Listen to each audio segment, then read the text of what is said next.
નમસ્કાર મિત્રો, વાર્તાના પાછલા પાઠમાં તમે સાંભળ્યું હતું કે હોસ્પિટલની બહાર મને એક આંટી મળી જે પીડાઈ રહી હતી. આ સાંભળીને મને લાગ્યું કે મારે તેની સાથે કે તેની પુત્રી સાથે લગ્ન કરીને તેના પરિવારનો સભ્ય બનવું જોઈએ. પછી જ્યારે મેં આંટી સાથે વાત કરી તો તેણે આગળ શું કહ્યું? આંટીએ કહ્યું, પ્રેમ, મેં આજ સુધી ક્યારે આટલું ખુશ નથી અનુભવ્યું. તું મને ગમે તેટલી ખુશી આપવા માંગે છે.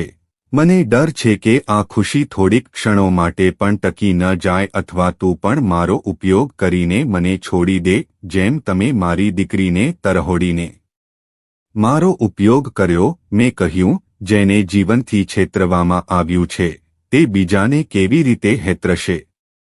મેં તેને ગળે લગાડી અને તેણે પણ ખુશીથી મને ગળે લગાડ્યો. તેથી મેં તેને અંદર જઈને કપડાં બદલવા કહ્યું. અને મને તમારો ફોન આપો જેથી હું આ ફોનમાં તમારું સિમ મૂકી શકું. તેણીએ મારી વિનંતી સ્વીકારી અને કપડાં બદલવા વોર્ડમાં બાથરૂમમાં ગઈ. ત્યાં સુધીમાં મેં તેનું સિમ બદલી નાખ્યું હતું અને જ્યારે તે બહાર આવી ત્યારે હું લાવેલા કોફી રંગના સલવાર કમીઝને જોતો રહ્યો. મને લાગ્યું કે તે ખૂબ જ સુંદર દેખાઈ રહી છે અને તેને જોઈને મારું મન ઉશ્કેરાઈ ગયું હતું. એટલે સાંજ થઈ ગઈ હતી અને હું ખાવાનું લાવવાના બહાને બહાર આવ્યો. મેં તેને નવો ફોન આપ્યો. તેણે ફોન લીધો અને કહ્યું કે મને તેનો ઉપયોગ કેવી રીતે કરવો તે પણ આવડતું નથી. પછી હું ત્યાં બેઠો અને તેને ફોનનો ઉપયોગ કેવી રીતે કરવો તે થોડું શીખવ્યું. જ્યારે હું તેને ફોનનો ઉપયોગ કેવી રીતે કરવો તે શીખવી રહ્યો હતો ત્યારે તે મારી બાજુમાં બેઠી હતી. લાંબા સમય પછી હું એક મહિલાનો સ્પર્શ પામી રહ્યો હતો.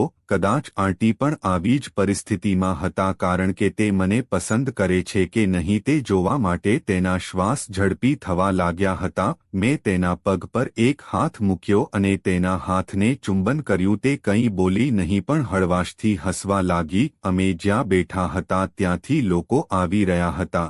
તેણીએ કહ્યું, રસ્તા પર એક હોટેલ છે, ત્યાં સારું ભોજન મળે છે, ચાલો ત્યાંથી ભોજન લઈએ. દિલ્હીમાં રોડ પર ઘણો ટ્રાફિક છે, તેથી રોડ ક્રોસ કરવા માટે અંડરપાસ છે. સાંજના 8 વાગ્યા હતા. શિયાળાની ઋતુ હતી તેથી જ મારે પાસની નીચે જવું પડ્યું અને મેં અંદર જઈને આંટીને કહ્યું કે હું તમને પ્રેમ કરવા લાગ્યો છું. કદાચ તે મારી પાસેથી આ સાંભળવાની રાહ જોઈ રહી હતી. મેં તેને ગળે લગાડી અને તેણે પણ મને ચુસ્તપણે ગળે લગાડ્યો. પછી અમને લાગ્યું કે કોઈ આવી રહ્યું છે, તેથી અમે અલગ થઈ ગયા અને પાછા ફરતી વખતે અમે અંડરપાસમાં એકબીજાને ખૂબ પ્રેમ કર્યો.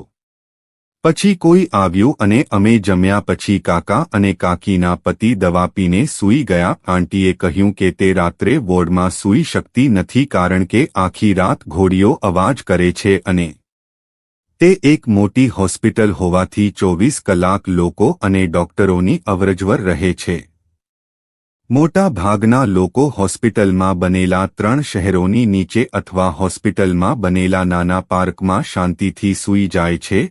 તે ઘણા દિવસોથી હોસ્પિટલમાં હતી તેથી તે જાણતી હતી કે મારી પાસે બેડ નથી પણ આંટી પાસે બેડ છે.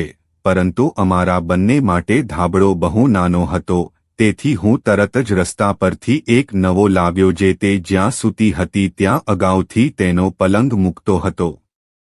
જગ્યા તૂટી ન જાય તે માટે કાકીએ જનરેટર રૂમની બહાર એકાંત જગ્યાએ પોતાનો પલંગ મૂક્યો કારણ કે કદાચ તેમને નજીકમાં જ મારા પ્રેમની અનુભૂતિ થઈ હતી અને તેણી જાણતી હતી કે આજે રાત્રે તેની વસ્તુ ચોક્કસપણે બહાર આવશે. જનરેટર રૂમ દિવસ દરમિયાન જ ખુલ્લો રહે છે.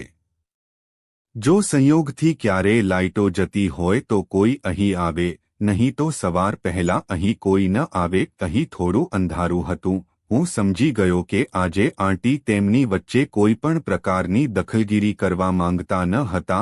9 વાગી ગયા હતા અને લોકો જાગી ગયા હતા. તેથી બેડ કર્યા પછી હું અને આંટી ચા પીવા બહાર આવ્યા. બહાર આવ્યા પછી માસીએ તેને ઘરે બોલાવી તેની પુત્રી મર્જીનાને કહ્યું, ભગવાનનો આભાર માનો, ઘરનું ભાડું ગોઠવી દેવામાં આવ્યું છે અને મેં વન ટચ ફોન ખરીદ્યો છે. મર્જીનાએ પૂછ્યું કે તેને ફોન કેવી રીતે અને ક્યાંથી મળ્યો તો આંટીએ મારી સામે જોયું અને કહ્યું, હમણાં માટે આ સાંભળો. અલ્લાહે આપણી મુશ્કેલીઓ હળવી કરવા માટે કોઈને ફરિશ્તા તરીકે મોકલ્યા છે.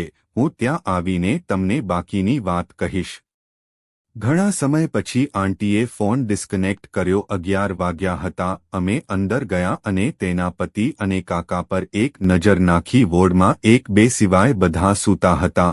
અમે બંને જનરેટર રૂમની દિવાલ તરફ કમર ટેકવીને બેઠા અને મારા ખભા સુધી ધાબળો ઢાંકી દીધો અને ખાતરી કરો કે કોઈ જોતું નથી અને બીજી જ સેકન્ડમાં અમારું હૃદય મળી ગયું હતું. તેમનો વિજય એટલો મજબૂત હતો કે જો કોઈ અમારી નજીક સૂતું હોત તો તે જાગી ગયો હોત. આભાર.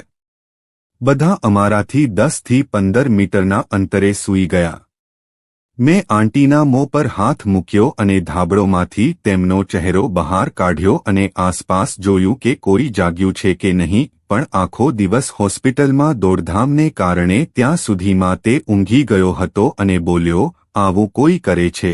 અથવા જો હું મરી ગઈ હોત તો મેં તોફાની રીતે કહ્યું, શું આજ સુધી કોઈએ તેને માર્યો છે જેથી તમે મરી ગયા હોત? આંટી બોલ્યા, જ્યારે હું તમારી જેમ ઉછેર કરીશ ત્યારે મને ખૂબ પીડા થાય છે. મેં કહ્યું, 5 મિનિટ રાહ જુઓ, હું તમારી પીડા મટાડીશ. આંટીએ કહ્યું કે તમે જે કહ્યું તેનાથી તમે ખૂબ જ સરળ અને દયાળુ લાગતા હતા, પરંતુ હવે મને ખબર પડી કે તમે અંદરથી કેટલા ક્રૂર છો. મેં કહ્યું, આંટી હું સાદો છું, પરંતુ મને ભાગ્યે જ પ્રેમ મળે છે. તેથી તમને જોઈને મને રોકવાની ઈચ્છા થઈ. કૃપા કરીને મને માફ કરો. આંટીએ કહ્યું, મારા રાજા, આ માટે માફી માંગવાની કોઈ જરૂર નથી. હું તો મજાક કરી રહી હતી. સ્ત્રીઓ તમારા જેવી વ્યક્તિને મેળવવા માટે પાગલ થઈ જાય છે. હું ખૂબ નસીબદાર છું કે તને મળ્યો. આજ પછી તને ક્યારે પ્રેમની કમી નહીં આવે. આ મારું વચન છે. આંટી થઈ ગયા પછી તેણે કહ્યું, પ્રેમ, કૃપા કરીને થોડીવાર રાહ જુઓ. હું રોકવા માંગતો ન હતો, પરંતુ તેમ છતાં હું અટકી ગયો, જેના કારણે હું થાકી ગયો અને મને ગેપ મળી ગયો. આંટીએ મને ફરીથી સ્પર્શ કરવાનું શરૂ કર્યું, જાણે કે તે મને ખૂબ જ પ્રેમ કરતી હોય. પછી પ્રેમે કહ્યું, હું તને પ્રેમ કરું છું, પ્લીઝ મને ક્યારે હોડીશ નહીં. મેં તેને એમ પણ કહ્યું કે હું પણ તને પ્રેમ કરું છું આંટી. હું પણ તને કોઈ પણ કિંમતે છોડવા માંગતો નથી. હવે હું મારી દુનિયાને તમારા ખોળામાં સ્થાયી કરવા માંગુ છું. જો તમે મને મંજૂરી આપો તો. તેણે મને મારા હૃદયથી ગળે લગાવ્યો, જાણે તું મને તારી અંદર ઈચ્છતી હોય તેમ. તેણે કહ્યું, હા, તને મંજૂર છે, પણ એક શરતે કે હવેથી તું મને આંટી નહીં કહે. મેં કહ્યું, આંટી નહીં તો શું કહીશ? આંટી, આજથી તમે મને શબાના કહીને બોલાવશો અને હું તમને કહીશ કે હું ઠીક છું શબાના. આંટીએ કહ્યું, ફરીથી પ્રેમ કરો. હું તમને પ્રેમ કરું છું. તારી મૂંહોની વાત કરીએ તો તું એકદમ હેન્ડસમ છે, પણ મને તારી મૂછો બહુ ગમે છે. મેં કહ્યું, હું જે પણ છું તે શબાના જેવી છું. હવેથી હું ફક્ત તારી જ છું.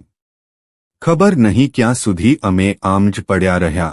પછી હું તેની પાસેથી નીચે ઉતરી ગયો અને આંટી પણ ઊભા થઈને બેસી ગયા અને મને મારા દુપટ્ટા વડે સાફ કરી. મેં મારા કપડાં ખેંચીને બાંધી દીધા. કાકી પણ તેના કપડાં પહેર્યા અને મારી નજીક બેઠા.